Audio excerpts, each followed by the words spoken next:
তো সম্মানিত আজকের তৌহিদি জনতা, আমরা আর দেরি না করে আকাশ বাতাস মুখরিত করে গ্রহ নক্ষত্র তীর্ণ ছায়ামুন সুজলা সুফলা বিশ্ব শ্যামলা এক কথায় গোটা বিশ্বকে যে মহান আল্লাহ রাব্বুল আলামিন সৃষ্টি করেছেন এবং তার নবীকে গোটা বিশ্ব জগতের জন্য নেতা হিসেবে প্রেরণ করেছেন, যেই নেতার নেতৃত্ব মেনে নিতে পারলে ইহকালেও শান্তি এবং পরকালেরও ফায়দা হাসিল করা যায়, এমন একজন নেতার নেতৃত্ব মেনে নিতে পারে আপনারা খুশি না বেজার?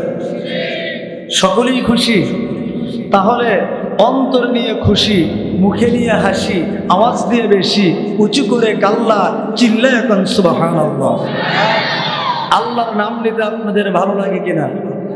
কারণ যেই নামের জন্য করে আমাদের নবী তার বুকের তাজা রক্ত ওই তায়েফের ময়দানে ঢেলে দিয়েছিলেন, যেই নামের জন্য করে আমাদের নবী উহুদের ময়দানে তার দান মুবারক শহীদ করেছিলেন, যেই নামের জন্য করে আমাদের নবী 3.5 বছর আবু তালেবের গুহায় নির্মম নির্যাতিত হয়ে জেল খেয়েছিলেন, আমরা সেই নবীর উত্তরসূরি, আমরা সেই নবীর উম্মত, আমরা সেই কোরআনের সৈনিক।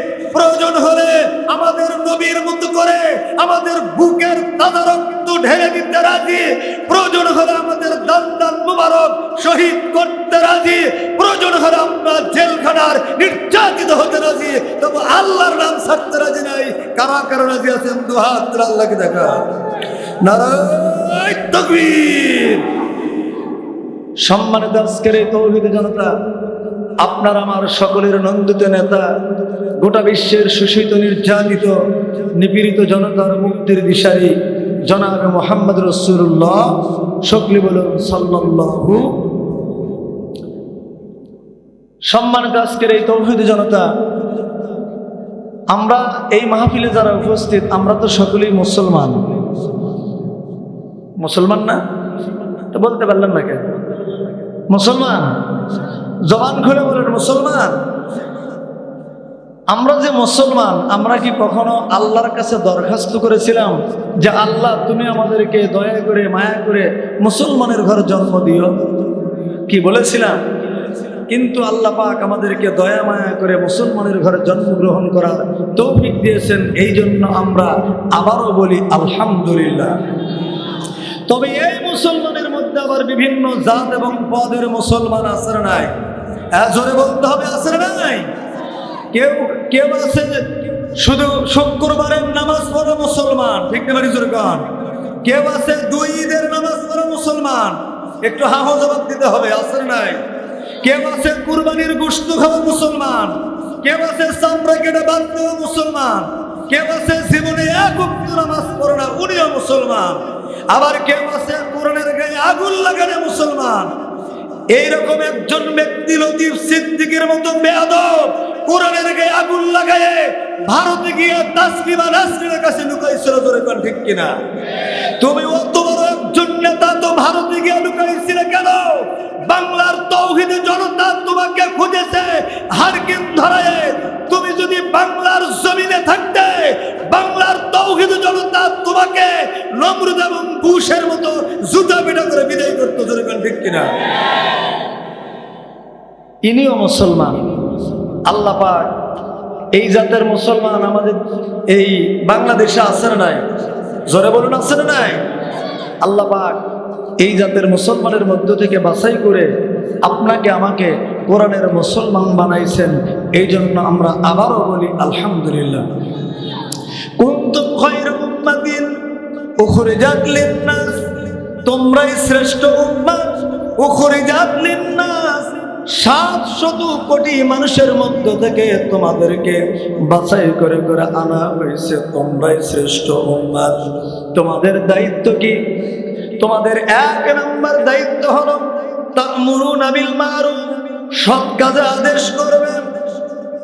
2 নম্বর ওয়া তানহাউনা আনিল মুনকার, আর সমাজের মধ্যে তাস খেলা, জুয়া খেলা, মদ খাওয়া, নারী নিয়ে প্রেম নিবেদন করা, এইসব অন্যায় কাজ হতে দেখলে সেটাকে হাত দিয়ে হোক, মুখ দিয়ে হোক, কথা দিয়ে হোক, লাঠি দিয়ে হোক, সেটাকে বাধা দিতে হবে। কথা বলেন। আর সেটাও যদি করতে না পারো সেটাকে প্রতিরোধ করার জন্য পরিকল্পনা তৈরি করার কথা বলেছেন কে? ওয়াতুমিনুনা বিল্লাহ, আর আল্লাহর উপর পুরাপুরি ঈমান আনতে হবে। এই আয়াতটা আপনাদের সাতক্ষীরা জেলার যে কোরআন শরীফগুলো আছে, এই কোরআন শরীফের মধ্যে আছে কি? আছে। আমাদের কোরআন শরীফের মধ্যে অবশ্য আছে, আপনাদের এলাকার কোরআনের মধ্যেও তো আছে নাকি? কোনো সন্দেহ হয়? মুসলমান বন্ধুরা আমার খেয়াল করেন, এবার একটু কথার জবাব দেন। আল্লাহর উপর ঈমান আনার পর এখন বাংলাদেশের যে অবস্থা, তাতে কি ঈমানদারদের খুব শান্তিতে থাকা যায়? কথা বলেন। ঈমান আনার পর যদি পরীক্ষা শুরু হয়, আর ভালো ছাত্ররা কখনো পরীক্ষা দেখে মুখ মলিন করে না। কেবলমাত্র যেই ছাত্র খারাপ, সেই ছাত্রই কেবল পরীক্ষা দেখে মুখ মলিন করে ঘরে বসে থাকে। ঠিক না বেঠিক? জোরে কন। বাবাদিরা ভালো করে খেয়াল করেন, এখন আমাদের পরীক্ষা চলতেছে, এই পরীক্ষা দেওয়ার জন্য আমরা তৈরি। পরীক্ষা চলতেছে না ভাই? পরীক্ষা দিতে গেলে কিছু সাবজেক্ট লাগে কি লাগে না? আল্লাহ রাব্বুল আলামিন ঈমানদারদের 5টা সাবজেক্ট দিয়ে পরীক্ষা নেবেন। জোরে বলুন, কয়টা? শুনতে মন চায় কি চায় না? আল্লাহ রাব্বুল আলামিন বলেন, 1 নাম্বার, ওয়ালা নাবলুওয়ান্নাকুম বিশাইইম মিনাল খাউফি ওয়াল জু'i ওয়া নাকসিম মিনাল আমওয়াল ওয়াল আনফুসি ওয়াস সামারাত ওয়া বাশশিরিস সাবিরিন। আল্লাহু আকবার বলেন। আওয়াজ দিয়ে বলেন আল্লাহু আকবার। আল্লাহ রাব্বুল আলামিন বলেন, তোমাদের প্রথম পরীক্ষা নেওয়া হবে ভয় দিয়ে। কি দিয়ে? কিসের ভয়? কি বাবাজি রাগ করে চলে যান নাকি? বাঘের ভয়, নাকি সিংহের ভয়, নাকি পাগলা কুকুরের ভয়? এসব ভয় বাংলাদেশে আছে কিনা জানি না, তবে এখন বাংলাদেশের সবচাইতে গুরুত্বপূর্ণ ভয় হচ্ছে পুলিশের ভয়। ঘরেও পুলিশ, বাইরেও পুলিশ, যেখানে যাবেন সেখানেই পুলিশ। আছে না নাই? ওস্তাদ ছাত্রকে জিজ্ঞেস করছে, বাবা বলো তো, পানিতে কুমির আর ডাঙায় বাঘ, এটা কোন পথ? ছাত্র কয়, স্যার এটা যে কোন পথ তা জানি না, তবে এই দুটাই যে বিপদ, এর মধ্যে কোনো সন্দেহ নাই। এখন আমাদের ঘরেও বিপদ, বাহিরেও বিপদ, যেখানেই যাবেন সেখানেই বিপদ। আছে না নাই? তবে শুনে রাখুন সাতক্ষীরার মুসলমানেরা, এই বিপদ কিন্তু অচিরেই কেটে যাবে। পশ্চিম আকাশে সূর্য ডুবলে পূর্ব আকাশে সূর্য ওঠা যেমন নিশ্চিত, আইয়ুবের শাসন, বঙ্গবন্ধুর ভাষণ, জিয়া কেটেছে খাল, ইরশাদের নানান তাল, ফখরুদ্দি বৈরুদ্দি সব ঘোরার দিন দেখা শেষ। সামনে টুপিওয়ালাদের বাংলাদেশ। আগামীর সূর্য কোরআনের সূর্য, আগামীর সূর্য ইসলামের সূর্য, আগামীর বাংলাদেশ ইসলামের বাংলাদেশ। কোন নাস্তিক আর মুরতাদের কোন ষড়যন্ত্র বাংলার মাটিতে কায়েম হবে না, হবে না, হবে না। মুসলমান বন্ধুরা আমার, এদেশের লক্ষ কোটি যুবকরা রাতের শেষ ভাগে তাহাজ্জুদ পড়ে এবং সকাল হলে বন্ধুর কাছে কোরআনের দাওয়াত নিয়ে যায়। এদেশের বিশ্ববিদ্যালয়গুলো কোরআনের দুর্জয় ঘাটিতে পরিণত হয়েছে। টেকনাফ থেকে তেতুলিয়া, রূপসা থেকে পাথুরিয়া, সুন্দরবন থেকে বান্দরবন পর্যন্ত গোটা বাংলার মাটি কোরআনের দুর্জয় ঘাটিতে পরিণত হবে ইনশাআল্লাহ।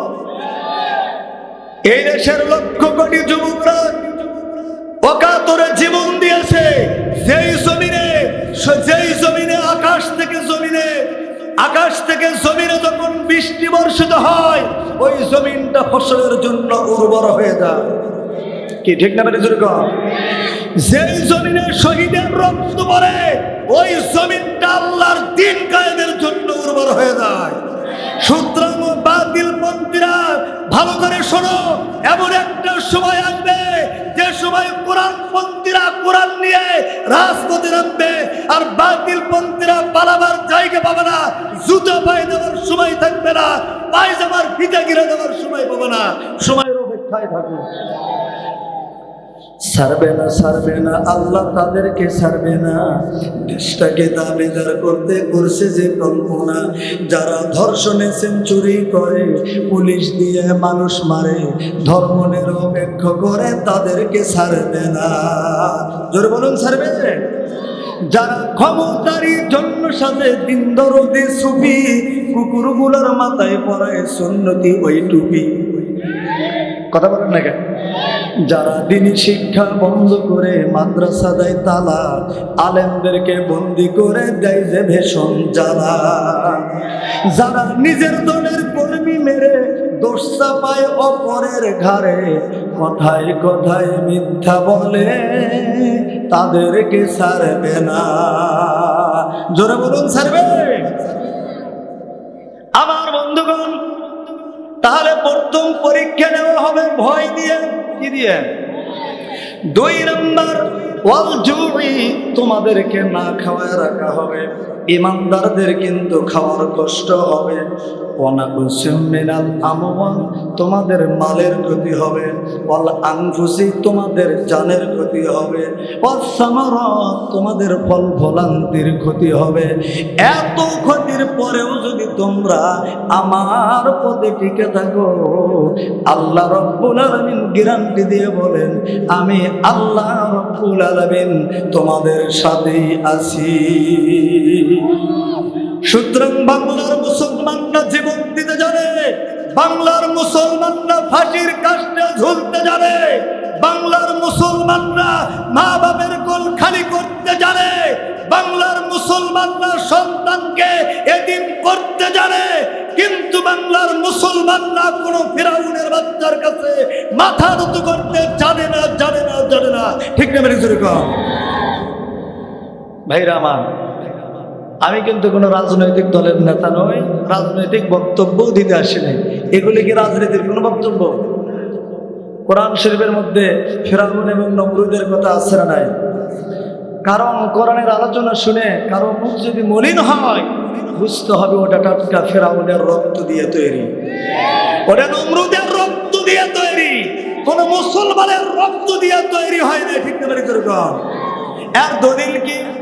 وَإِذَا تُتْلَى عَلَيْهِمْ آيَاتُنَا بَيِّنَاتٍ تَعْرِفُ فِي وُجُوهِ الَّذِينَ كَفَرُوا الْمُنكَرَ। আল্লাহু আকবার বলেন। আল্লাহ রাব্বুল আলামিন বলেন, ওদের ভেতরে যারা কাফের আর মুনাফিক আছে, দেখবে কোরআনের আলোচনা শুনলে তাদের মুখগুলো মলিন হয়ে গেছে। আবার যখন কোরআনের আলোচনা করবা, তারা মার মুখে আচরণ করবে, লাঠি নিয়ে আসবে, পুলিশ দিয়ে মাহফিল বন্ধ করে দিবে। আল্লাহ রাব্বুল আলামিন স্পষ্ট করে বলে দিলেন, এরা কাফের না হয় মুনাফিক। এই মাহফিলে কিন্তু কাফেরও নাই, মুনাফিকও নাই। কি বলেন, আছে? আর যদি 2-1টা কাফের টাফের থাকে, একটু উঠে দাঁড়ান, আমরা একটু দেখি কি আছে নাকি। আচ্ছা, ফ্যানটা দেওয়া যায় কি? সম্মানিত আজকের এই তৌহিদি জনতা, আমি আপনাদের সামনে কোরআনে কারিম থেকে সূরা আলে ইমরানের শেষের একটি আয়াত আপনাদের সামনে তেলাওয়াত করেছি। মাহফিল কয়দিন ব্যাপী? 1 দিন। সেটা কয় তারিখ? 20 তারিখ নাকি? কিন্তু আজকে কয় তারিখ? 21 হয়ে গেছে। 12টা পার হওয়া মানে তো 21 তারিখ। তা 2 দিন ব্যাপী তো ঘোষণা হয় না, 1 দিন ব্যাপী। তা 12টা যেহেতু 21 তারিখ যেহেতু হয়ে গেছে, আমার 21 তারিখে গাইবান্ধা জেলায় মাহফিল আছে। তাহলে আজকের মতো আলোচনা এই পর্যন্তই থাক। আপনাদের আর ধৈর্যটা নষ্ট করতে চাই না, যেহেতু গরমে অনেক কষ্ট করতেছেন। কতক্ষণ চলবে? 1 ঘন্টা? ঠিক আছে, এখন বাজে 12টা 8। তাহলে 1টা পর্যন্ত। আচ্ছা ঠিক আছে, 1টা পর্যন্ত আলোচনা হবে। 1টার পরে কেউ যেন আর বলেন না যে হুজুর আরো আলোচনা চলবে, এই কথা যেন বলেন না। আর 1টা পর্যন্ত কি ধৈর্য থাকবে? কার কার থাকবে একটু হাত তুলে দেখা। নারায়ে তাকবীর। সম্মানিত উপস্থিতি, আমি আপনাদের সামনে কোরআনে কারিম থেকে যে আয়াতখানা তেলাওয়াত করেছি, এই আয়াতের উপরে আলোচনা করব ইনশাআল্লাহ। রাসূলুল্লাহর হাদিস থেকে একটি হাদিস পেশ করেছি, এর উপর আলোচনা হবে ইনশাআল্লাহ। আজকে আমার আলোচনার বিষয়বস্তুর মধ্যে অনেকেই বলেছেন যে হুজুর একটু মা বোনদের বিষয়ে কিছু কথা বলবেন, সুবহানাল্লাহ।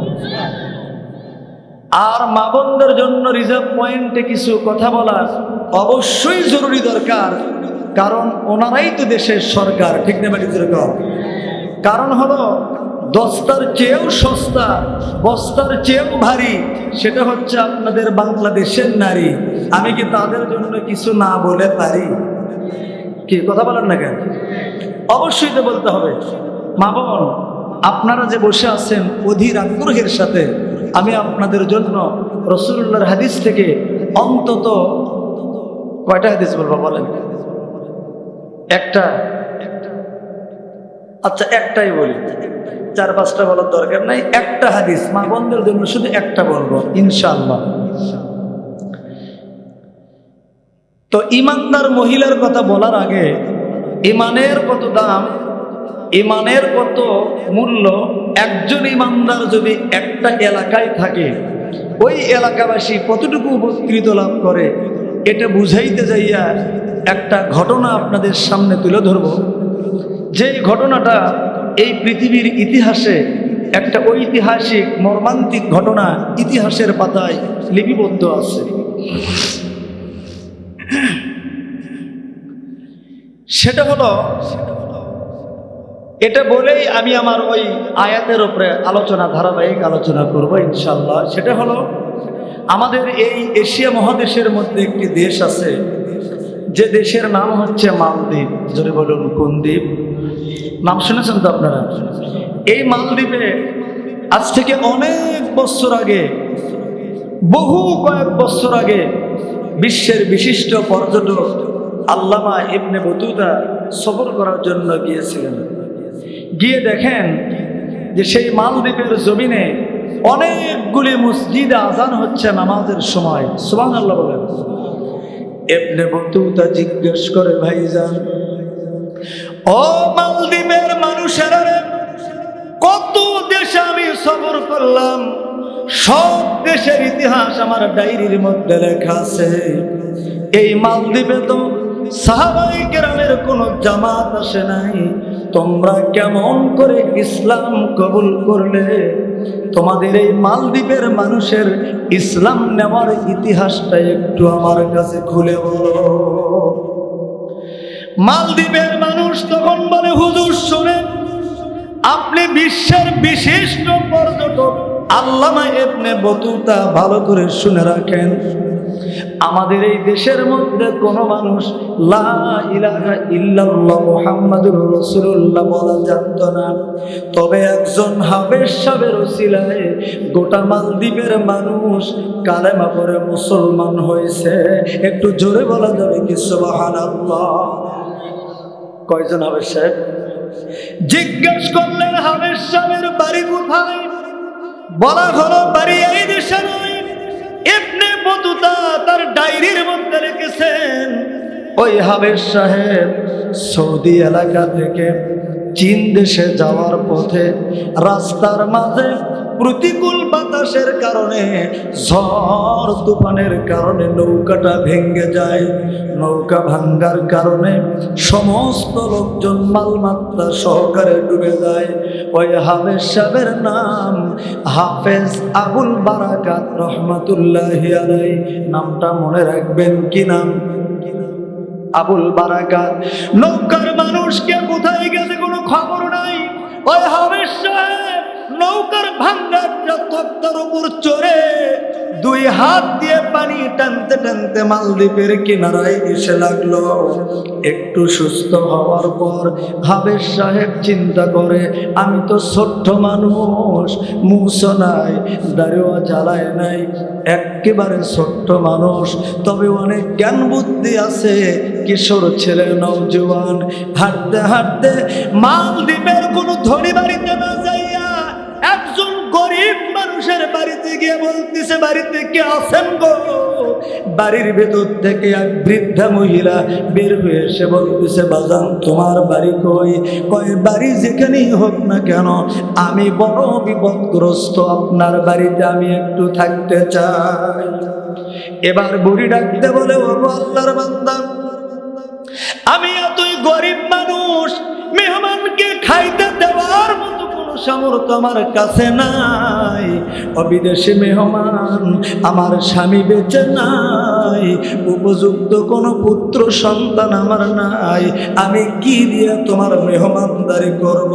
হাবের সাহেব বলে, বুড়িমা আপনার চিন্তা করতে হবে না, আমি কি খাবো কি করব, গায়ে যতক্ষণ পর্যন্ত বল আছে জঙ্গল থেকে খড়ি কেটে নিয়ে আসে আমি নিজেও খাবো, আপনাকেও কিছু দেওয়ার জন্য চেষ্টা করব। মা খানা পিনা চিন্তা আপনার করতে হবে না।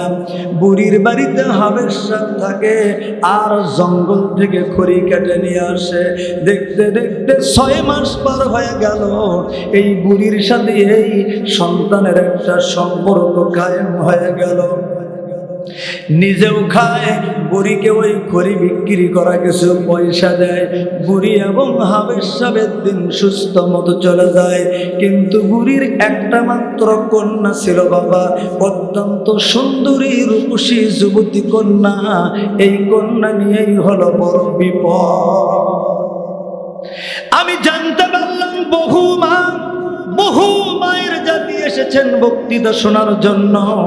মাগো, আজকে অবশ্যই আপনাদের সম্পর্কে কিছু কথা বলবো। চেহারা যদি মানুষের সুন্দর হয়, গরিবের ঘরে যদি সুন্দরী নারী পয়দা হয়, গরিবের ঘরে যদি সুন্দরী মেয়ে পাওয়া যায়, ওই গরিবের ঘরের সুন্দরী নারীর প্রতি অনেকেরই নজর পড়ে। জোরে কোন ঠিক না ব্যাঠিক? মুসলমান বন্ধুরা আমার খেয়াল করেন, হাবের সাহেব কিন্তু বিয়ে করতে চায় না সুন্দরী মেয়েটাকে। দেখতে দেখতে 6 মাস যখন পার হয়ে গেল বাবা, এই 6 মাস পরে একদিন হাবের সাহেব আসরের নামাজের টাইমে দেখে, কোন সময়? জোরে বলুন। আসরের নামাজের টাইমে দেখে বুড়ির বাড়ির ভেতর কান্নাকাটির আওয়াজ। জিজ্ঞেস করে, বুড়িমা, ও বুড়িমা, আপনি কাঁদেন কেন গো মা? এই বাড়ির থাকতে থাকতে আপনাদের সঙ্গে একটা সম্পর্ক কায়েম হয়ে গেছে। মা আপনি বলেন দেখি তো, আমি আপনার কোনো বিপদ দূর করতে পারি কিনা? একটু জোরে বলা যাবে কি সুবহানাল্লাহ? মানুষ যদি বিপদে পড়ে, ওই বিপদের হাত থেকে রক্ষা করা মানুষেরই দায়িত্ব। দর্দে দিল কে লিয়ে पैदा किया इंसान को और न तो आद के लिए कुछ कम न था करवाया। এবার বুড়ি ডাকতে বলে, ও আল্লাহর বান্দা, এত বড় বিপদ যেন আল্লাহ কোন মানুষকে না দেয়। আমার স্বামী বেঁচে নাই, উপযুক্ত কোনো পুত্র সন্তান আমার নাই, একটা মাত্র বেটি। আমার দেশের কোনো মানুষই মুসলমান বা ইসলাম ধর্মে নাই। আমরা সবাই পৌত্তলিক ধর্মের মানুষ, দেবতার পূজা আমরা করি। আমার দেশে বড় একটা দেবতা আছে, প্রত্যেক মাসে মাসে একটা করে কুমারী মেয়েকে চায়। নাউজুবিল্লাহ বলেন। ওই সমুদ্রের তীরে আছে একটা মন্দির, ওই মন্দিরের ভেতরে একজন দেবতা আছে, প্রত্যেক মাসে মাসে একটা করে কুমারী মেয়েকে ভোগ দিতে হয় দেবতাকে। আর সকাল বেলায় দেখা যায় ওই কুমারী মহিলার লজ্জাস্থান থেকে রক্ত বের হচ্ছে। আর ওই কুমারী মেয়েকে তাজা পাওয়া যায় না, মুর্দা অবস্থায় মন্দির থেকে বের করে এনে আমরা তাকে দুনিয়ার থেকে বিদায় করে দেই। বাবা, আমার কান্নার কারণ একটাই, প্রত্যেক মাসে মাসে একটা করে কুমারী মেয়েকে ভোগ দিতে হয়, উপহার দিতে হয় দেবতাকে। আমার দেশের বাদশা চিন্তা করছে কোন মাসে কার বিয়ে যাবে। হঠাৎ করে বললে হয়তো যেতে চাবে না, এই জন্য লটারি দিয়ে দিয়ে মহিলাদের নাম বাপ মায়ের নাম লেখা রাখা হয়। হাফেজ আবুল বারাকাত রে, আজকে আমার একমাত্র কন্যার ওই দেবতার কাছে যাওয়ার দিবস। জোরে কন্যা উজবিল্লাহ। আরেকটু আজকে বলেন, মানুষ শুনলে গীবত করবে।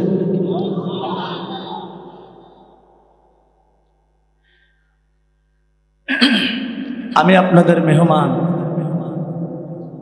আমার বন্ধুগণ। ও হাবেশা, পারবে কি তুমি, হাবেশা পারবে কি তুমি আজকের এই বিপদের হাত থেকে আমার মেয়েকে রক্ষা করতে পারবে কিনা? আল্লাহর বান্দা হাফেজ আবুল বারাকাত তখন ডাকতে বলে, ও বুড়িমা, চিন্তার কোনো কারণ নাই। আমি বললাম মুসলমান, আমি পড়েছি কালেমা লা ইলাহা, জোরে লা ইলাহা।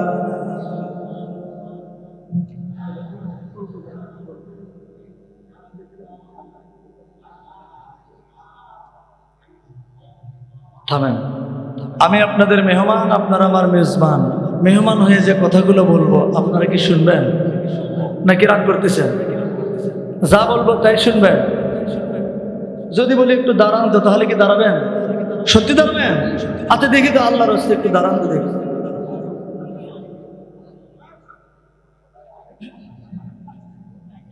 পর্দার আড়ালে মা বোনেরা আপনারাও একটু দাঁড়ান। এবার দুই হাত দুই দিকে একটু ঝাঁকি দেন। কারো মুখে আবার ঘুষি টুসি মারেন। হ্যাঁ, কোমরটা একটু নাড়াচাড়া দেন। বলেন বলেন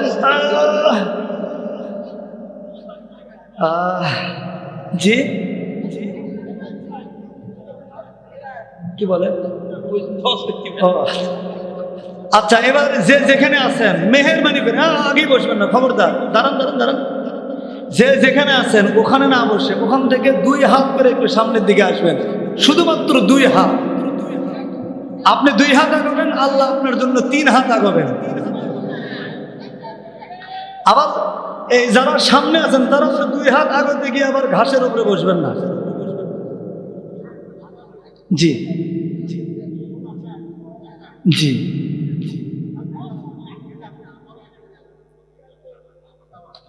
আলহামদুলিল্লাহ, কবুল করুন, বলুন আমিন।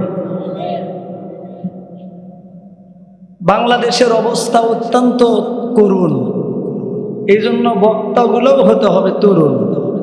কথা কন ঠিক না বেঠিক? তবে ইনি ঘোষণা দিয়েছেন, আমার বাবজান ঘোষণা দিয়েছেন যে ভারতের বক্তা তরুণ বক্তা। আসলে কিন্তু আমি তরুণ নই। আমার 8টা সন্তান, 4টে সন্তান মারা গেছে, 4টে বেঁচে আছে। তাহলে 8 সন্তানের বুড়ো আমি।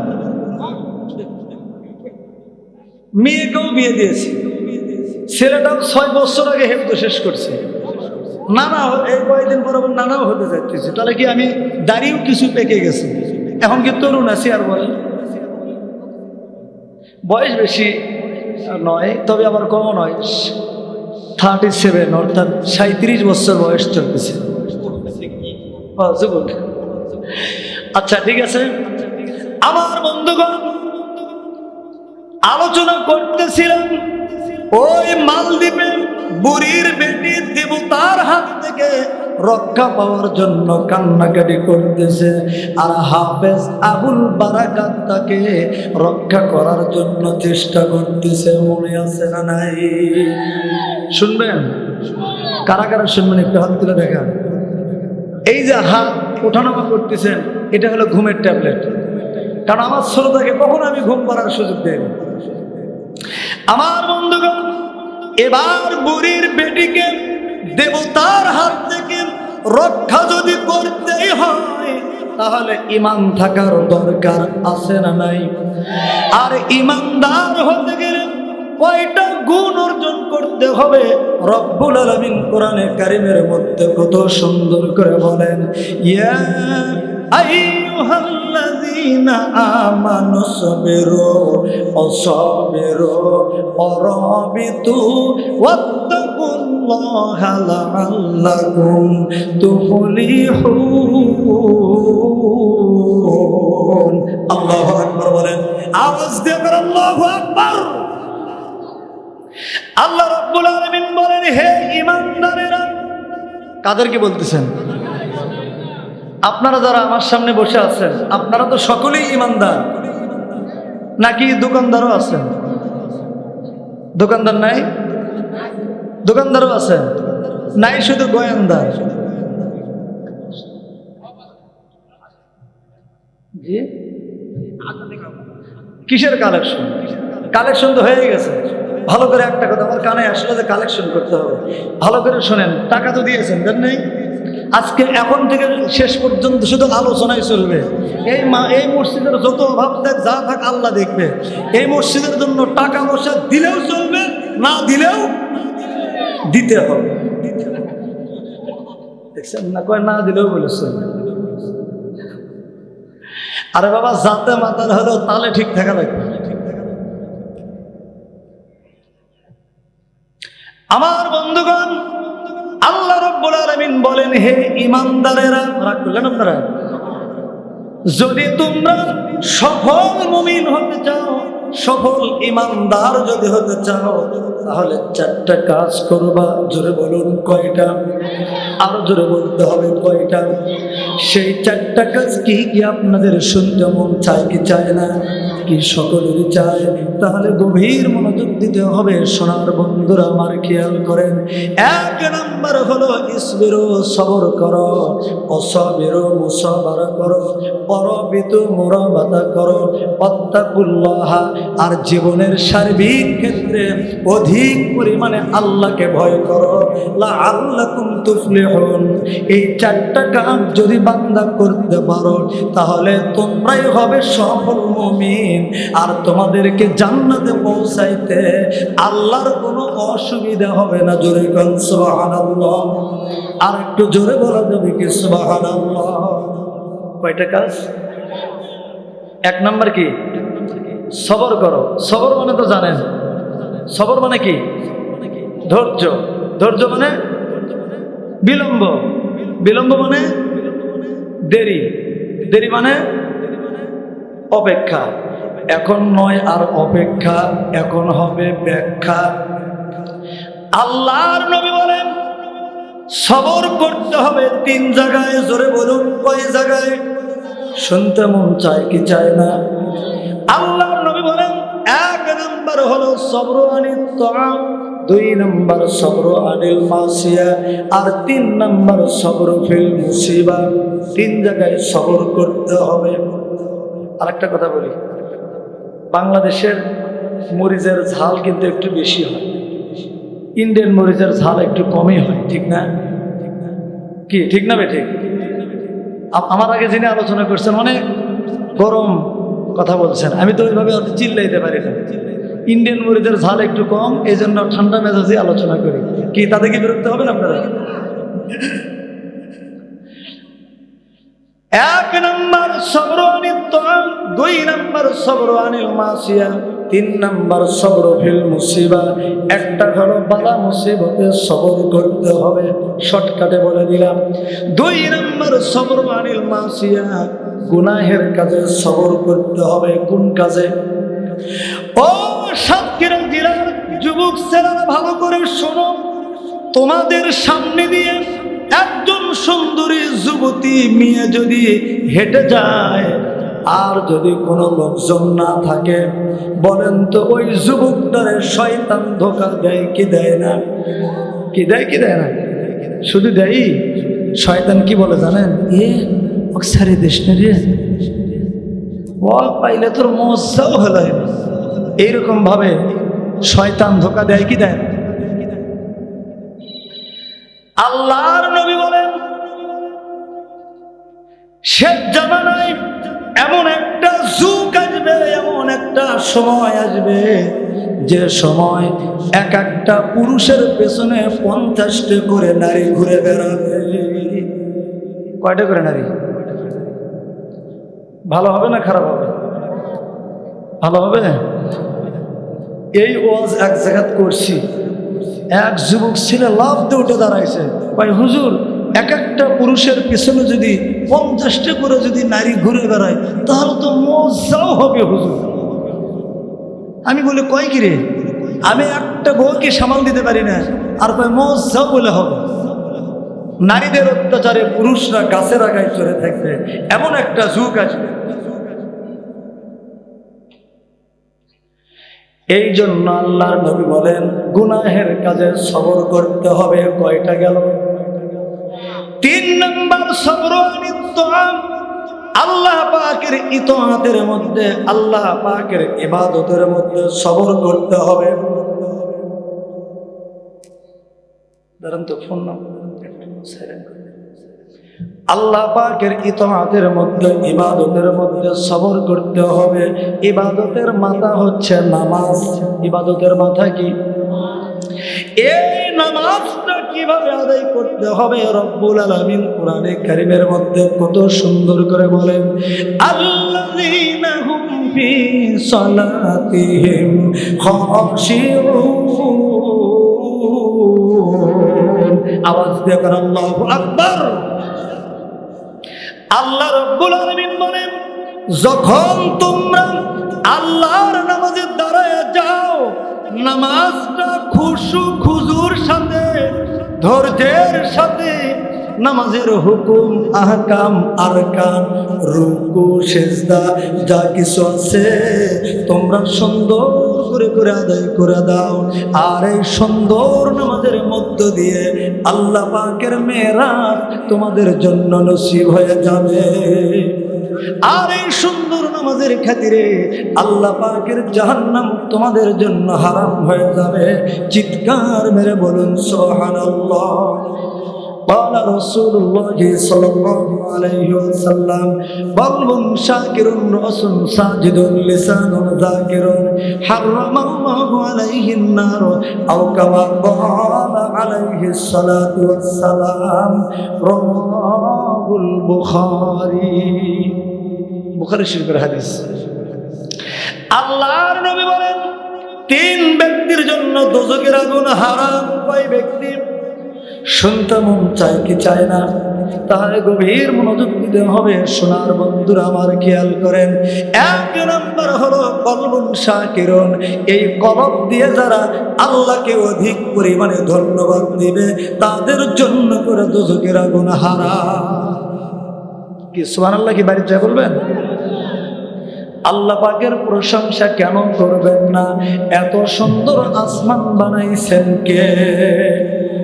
তাহলে হাতটা উঁচু করেন, সিংহের মতো গর্জন দিয়ে মর্দ মুজাহিদের মতো বলতে হবে, এই আসমান সৃষ্টি কার? হ্যাঁ মুসলমান জোরে বলেন, জমিন কার? বাতাস কার? পানি কার? আগুন কার? আমরা কার? বউ কার? আল্লাহর বউ আছে, বলতে হবে বউ আমার। বউ কার? যারা বিয়ে করেনি তারা আবার বলে না, খবরটা রাগ করলেন আপনারা? তাহলে এত সুন্দর কথা বলার শক্তি দিলেন কে? দেখার শক্তি দিলেন কে? কে? সেই আল্লাহর প্রশংসা কেন করবেন না? কবি আফসোস করে বলেন, এই নীল আকাশ আর সবুজ পৃথিবী সবই তোমার দান। বলেন, এই নীল আকাশ, এগুলো তো বের হবে না মুক্তি। এখন একটা শিল্পী এসে যদি গান গাইতো, শ্রোতারা গান পারুক আর না পারুক, কেউ ঠোঁট নাড়া বের করবে, কথা ঠিক না বের। অথচ বাংলাদেশের যতগুলো শিল্পী আছে অধিকাংশ শিল্পী হারামজাদা শিল্পী, সব মিথ্যা গান গায়। কথা কন ঠিক না বেঠিক? গানের সাথে কথার সাথে কাজের কোনো মিল নাই। বাংলাদেশের এক শিল্পী গান গাই মানে একটা গান শুনেছিলাম, কয় বেদের মেয়ে জ্যোৎস্নায় আমায় কথা দিয়েছে। কি গান শোনেন না এরকম? এই গান আপনাদের এলাকায় নাই? বেদের মেয়ে জ্যোৎস্না আছে, তা বেদের মেয়ে নাই, কথা দিল কিভাবে? তার মানে কি গান সত্য না মিথ্যা? কয় বেদের মিয়া জ্যোৎস্নায় আমায় কথা দিয়েছে, মাহবুবী তার পেছন থেকে ঘাড় ধরেছে। বেদের মিয়া কবে তোকে কথা দিল ভাই? তোর 14 গোষ্ঠীর মধ্যে দেখলাম বেদের মিয়া নাই। কি কথা ঠিক না বেটা? গান যদি গাইতে হয় সত্য গান গাইবি, মিথ্যা কথা কেন বলবি? তোর কি চরিত্র খারাপ নাকি তোর বংশের দোষ আছে নাকি তুই ইবলিস নাকি শয়তান? গান যদি গাইতে হয় সত্য গান গাইতে হবে। সত্য গান কি? এক লাইন বলবো, শুধু এক লাইন। আব্দুল্লাহর পোলা মুহাম্মদ কথা দিয়েছে, কোরআন হাদিস শুনলে আল্লাহ জান্নাত দিবে। ঠিক না? সত্য না মিথ্যা? আব্দুল্লাহর পোলা মুহাম্মদ কথা দিয়েছে, কোরআন হাদিস শুনলে আল্লাহ জান্নাতে দিবে। কোরআনের মাহফিলে আসতে তোমার লাগবে কতক্ষণ, তাফসীর মাহফিলে যাইতে তোমার লাগবে কতক্ষণ, কোরআন হাদিস শুনলে বন্ধু ভরে যাবে মন। ঠিক না? এগুলো তো ভাইরাল হয় না, এগুলো কিন্তু কোনো ইউটিউবাররা ভাইরাল করে না। ভাইরাল করে কোনগুলো জানেন? আমাদের এই ভারতের এক হিন্দু ভবন বাদ্যকার, নাম শুনেছেন? বাদাম, ভাজা বাদাম না কাঁচা বাদাম? আপনাদের এলাকায় ভাজা বাদাম বিক্রি হয় না কাঁচা বাদাম? আর ভবন বাদ্যকার বলে কি জানেন? কয় পায়ে তোরা হাতের বাধা থাকে, যদি সিডি গলের চেন দিয়ে যাবেন, তাতে সমান সমান তোমরা বাদাম পাবে। কি ঠিক না? বেড়ে তোর কাম মোবাইলের বডি ভাঙ্গা 5 টাকা দাম, তাতে বাদাম পাবেন তোমরা সমান সমান। আমি ডাকতে বললাম, ভবন বাদ্যকার ভালো করে শোনো, তোমার বাদাম বিক্রি সারা জীবন চলবে না, কিছুদিন চলবে তারপরে আর চলবে না। এখন কি আর কাঁচা বাদাম চলে? কি চলতেছে? আর কারো মুখে মুখে শোনা যায় বাদাম বিক্রি শেষ। যেই জিনিসটা কিয়ামত পর্যন্ত টিকে থাকবে সেটাই প্রচার করতে হবে।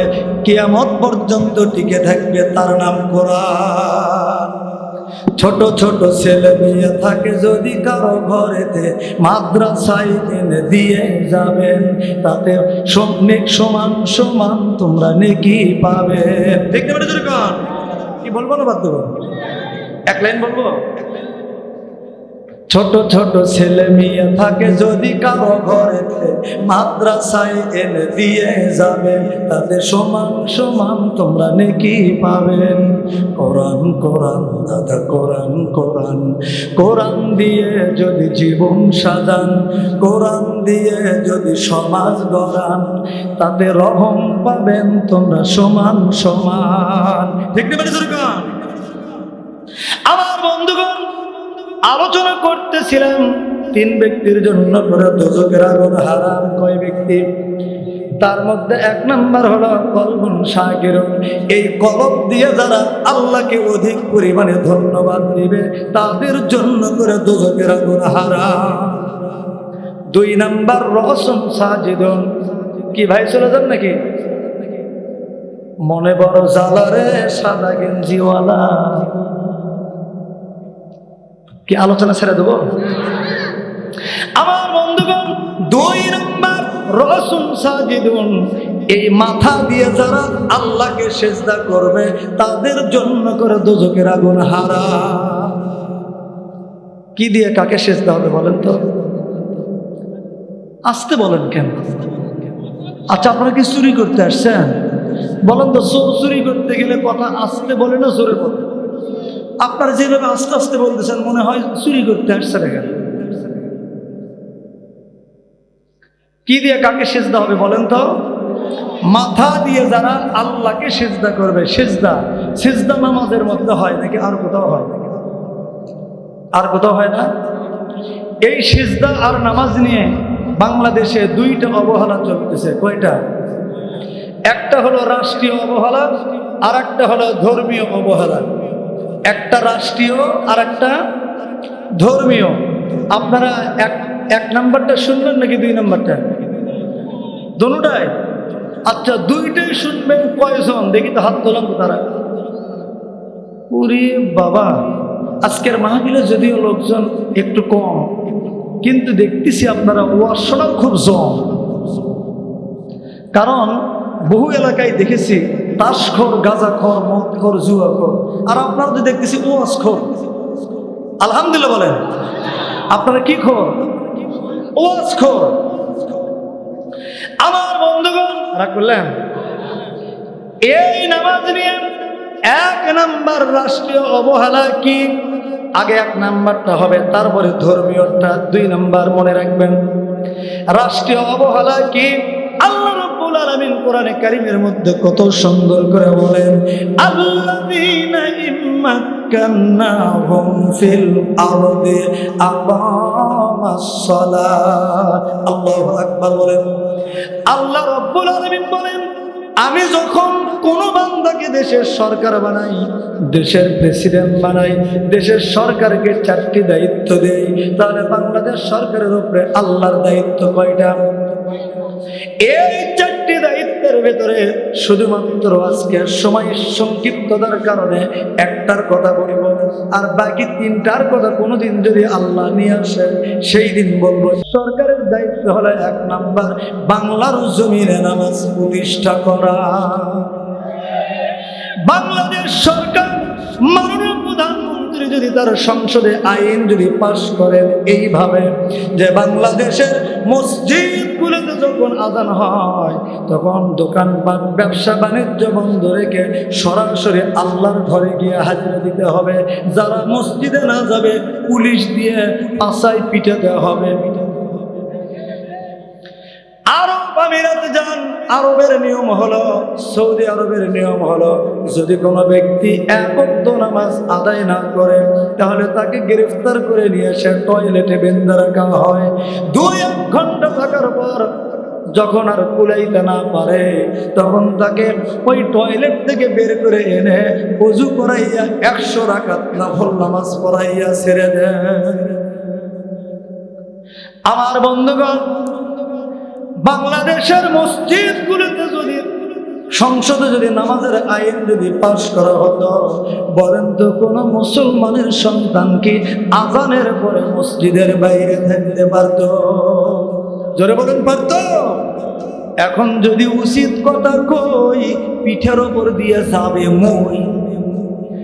কথা কোন ঠিক না ঠিক? আমার বন্ধুগণ, আর একটা কথা না বললেই নয়, আপনার এই বাংলাদেশের জমিনে আরেকজন ব্যক্তি বাংলার জমিনে বুকটা উঁচু করে ঘোষণা দিয়ে দিল, বাংলাদেশের মসজিদগুলোতে যখন ফজরের সময় আযান হয়, মুয়াজ্জিন সাহেব যখন বলে হাইয়া আলাস সালাত, এসো নামাজের দিকে, আপনি মুয়াজ্জিনকে যে জিজ্ঞেস করবেন, ও মুয়াজ্জিন তুমি চিল্লাও কেন, মসজিদে গেলে হবে কি? মুয়াজ্জিন সাহেব দ্বিতীয় লাইনে জবাব দেয়, হাইয়া আলাল ফালাহ, এসো কল্যাণের দিকে, অর্থাৎ মসজিদে ঢুকলেই তোমার কপাল খুলে যাবে। আসসালাতু খায়রুম মিনান নাওম, ঘুম ছাড়ো নামাজ পড়ো, ঘুম হতে নামাজ অতি উত্তম। এই বলে যখন মুয়াজ্জিন আযান দেয়, বাংলাদেশের একজন আযানের দুশমন, নামাজের দুশমন, কোরআনের দুশমন, গোটা বাংলার মুসলমানের দুশমন, আর কবরে দৈনিক জাহান্নামের আগুন কোটি কোটি গুণে বাড়তে থাক। নাউজুবিল্লাহ বলেন।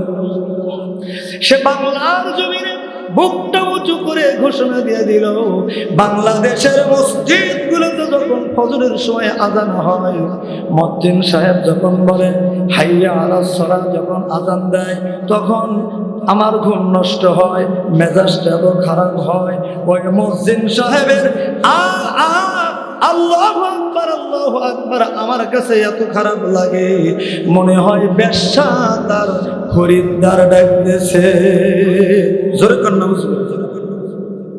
কবি নামের কলঙ্ক, নাম শুনেছেন তো আপনারা? কি নাম? শামসুর রহমান তো বলাই যাবে না, কবি শামসুর শয়তান, ঠিক না বেশি দূরে? শামসুর শয়তান। আসল কথা বাবা কেউ বলে না, বিপদ দেখলে টানা না না, আসল কাজে কেউ যাবে না, সুযোগ বুঝে তাল বাহানা। জোরে জোরে কোন কথাগুলো ঠিক কিনা? আমার বন্ধুগণ, আর একটা কথা না বললেই নয়, আপনাদের এলাকায় যতগুলো মসজিদ আছে প্রত্যেকটা মসজিদে মুয়াজ্জিন আছে না নাই? জি, কোথায় বাদ করেছে? হ্যাঁ, ওই বুড়ির বেটিক বাঁচাতে গেলেই তো আগে ইমান থাকার দরকার আছে না নাই?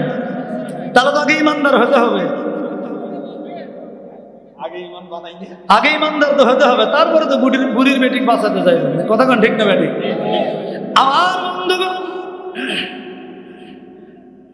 আপনাদের এলাকায় যতগুলো মসজিদ আছে প্রত্যেকটা মসজিদে মুয়াজ্জিন আছে না নাই? সমাজের লোকজন মুয়াজ্জিন সাহেবকে অবহেলা করে, অসম্মান করে, তাকে দিয়ে পায়খানা পেশাবখানা পরিষ্কার করিয়ে নেয়, মসজিদের ঘর ঝাড়ু দিয়ে নেয়, মুষ্টির চাল আদায় করে নেয়, বেতনের টাকা কালেকশন করে নেয়, আছে না নাই?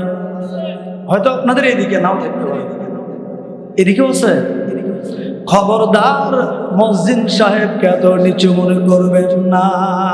কারণ হলো আল্লাহর নবী বলেন, মান আযযানা সাবআ সিনিনা মুহতাসিবান কুতিবা লাহু বারাআতুম মিনান নার, রাওয়াহুল বুখারী আও কামা ক্বালা আলাইহিস সালাতু ওয়াস সালাম। আল্লাহর নবী বলেন, যে ব্যক্তি 7 বছর, একটু আঙ্গুল তুলে দেখান তো কয় বছর? দেখেন তো কে কে আঙ্গুল তোলে না, দেখেন তো কয় বছর? 7 বছর যে ব্যক্তি আল্লাহর ঘরে ইবাদত মনে করে আযান দিবে, মুহতাসিবান কুতিবা লাহু বারাআতুম মিনান নার, আল্লাহর নবী বলেন ওই মুয়াজ্জিন সাহেবের জন্য জাহান্নামের আগুন হারাম। তাহলে জাহান্নামের আগুন 7 বছর আযান দিলে দোজখের আগুন কি হয়? আর জোরে বলুন কি হয়? এবার একটু কথার জবাব দেন। 7 বছর চেয়ারম্যানগিরি করলে দোজখের আগুন হারাম হয়, শুনেছেন কি জীবনে? 7 বছর এমপিগিরি করলে, মন্ত্রীগিরি করলে, মেম্বারগিরি করলে দোজখের আগুন হারাম হয়, শুনেছেন কি জীবনে? দোজখ আরো ওয়াজিব হয়। দোজখ কি হয়? ওয়াজিব হয়। তবে সব চেয়ারম্যান মেম্বার নয়। যারা আটা চুরি করে, গম চুরি করে, মারিয়া খায়, ধরে খায়, একদল আর এক দলকে সাইজ না করে ছাড়ে না, ঠিক না? দেশের বাজে 12টা, ওদের হয় ভুরি মোটা, ঠিক না? দেশের বাজে 12টা, ওদের হয় ভুরি মোটা। ওরা যে দেশের নেতা, সত্য কথা কেউ নেই বলিবার, চারদিকে দেখি শুধুই অন্ধকার, চারদিকে দেখি শুধুই অন্ধকার। ঠিক বলবো না? বাধ্য। কারা কারা শুনবেন একটু হাত তুলে দেখেন। নারায়ে তাকবীর। আমরা তো আচ্ছা বোকা, বারে বারে খাই যে ধোকা, ঠিক না? আমরা তো আচ্ছা বোকা, বারে বারে খাই যে ধোকা, ওদের ওই ধোকার নিচে শুধুই নিচে চলেছি বারে বার, চারদিকে দেখি শুধুই অন্ধকার, চারদিকে দেখি শুধুই অন্ধকার। ঠিক? এই গেল রাষ্ট্রীয় অবহেলার নামাজ নিয়ে। এবার একটু আসুন, এই নামাজ নিয়ে ধর্মীয় অবহেলা বাংলাদেশে আছে না নাই? সিস্টেম কিরকম? ওই যে 2 নম্বর বলছিলাম, রাসূল সাজিদুন, মনে আছে? এই মাথা কয় ব্যক্তির জন্য দোজখের আগুন হারাম? 3 ব্যক্তি। 2 নম্বর রাসূল সাজিদুন, এই মাথা দিয়ে যারা আল্লাহকে সিজদা করবে তাদের জন্য করে দোজখের আগুন হারাম। সুবহানাল্লাহ বলবেন না?